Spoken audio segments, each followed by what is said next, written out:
Hi there, this is David, and let's talk about this article, this news that is now going around online about Nintendo closing its 3DS and Wii U eShops in 2023, and then has no plans to offer any classic content in any other ways.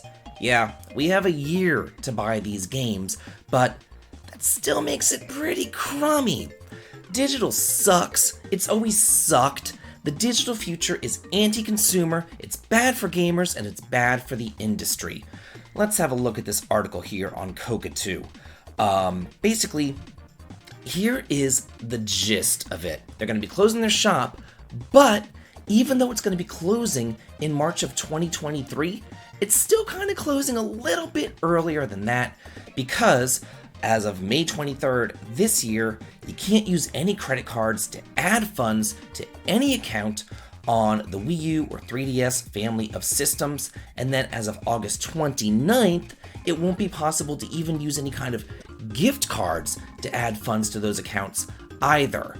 So basically, you really gotta get it by May, unless you have some gift cards lying around that you haven't redeemed for whatever reason. Here is really the crux of the issue, is that back on the 3DS and the Wii U, you could actually purchase a digital game. If you just wanted one game, you could purchase it, and you would then own it digitally in perpetuity. It would be your game. On the Switch, though, that isn't the case because they are subscription only, and a lot of the games that were available on the Wii U and 3DS aren't available on the Switch. In fact, there's hundreds of games that are now not available on the Switch. And Nintendo has literally said that they currently offer no plans to offer classic content in any other ways besides the Switch. So you're pretty much just stuck there. Just like this author said, it's an incredibly shitty thing to read because under zero circumstances is a subscription-based model an acceptable substitution to actually owning a game, and I could not agree more. So what I have done is actually pulled up what is available, what RPGs are available on each system. So this is the Wii U eShop RPGs. So you can buy SNES games, Wii games like Xenoblade, that's amazing, DS games, Game Boy Advance games, really, really good games for multiple systems are available on the Wii U. So if any of these look good to you, hey, make sure that you get them. We have a limited opportunity to purchase these games. Let's have a look at what's available on the 3DS, what RPGs are available on the 3DS, even more. Now we have Game Boy Color games available. Why aren't these available on the Switch? You know, I don't understand. Regular, original Game Boy games are available here as well. In addition to 3DS games, lots and lots of really good games are available here on the 3DS and on the Wii U. Oh, even Sword of Hope 2. I got that in high school. I liked that game. Lufia Legend Returns, the last good Lufia.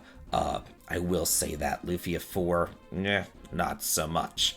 So yeah, lots of really good RPGs available. Even Game Gear games are available here on the 3DS. Dragon Crystal, it says. So yeah. In addition to a lot of various indie games, Shining Force for the Game Boy, for the Game Gear is available as well.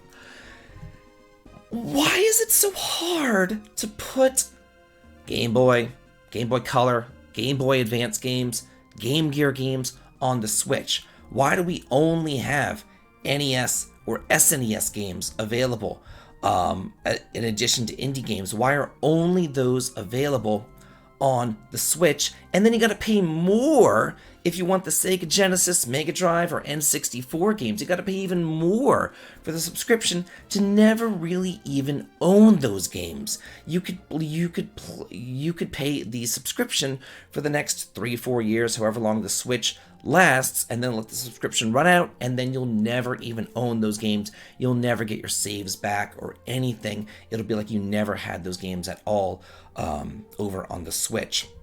Here are the RPGs available on the Switch, and as you can see, the vast majority of them are indie games.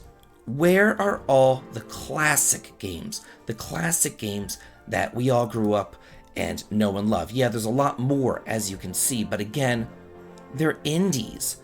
Why is it so hard?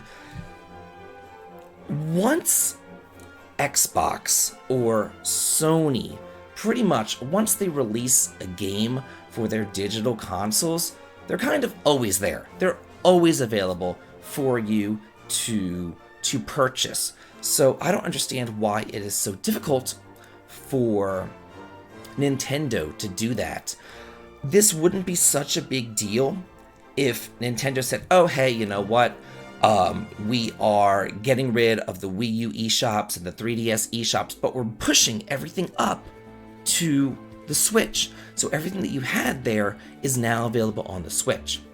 Also, why don't they tie your games to an account, just like Sony and Xbox do? Why is every single console different? Why do you have to really look up and see, what's available on this console versus what's available on this console? As the consoles get bigger and better and newer, it should be so much easier to emulate these older consoles and to push them up onto the newer consoles. It really shouldn't be this big issue.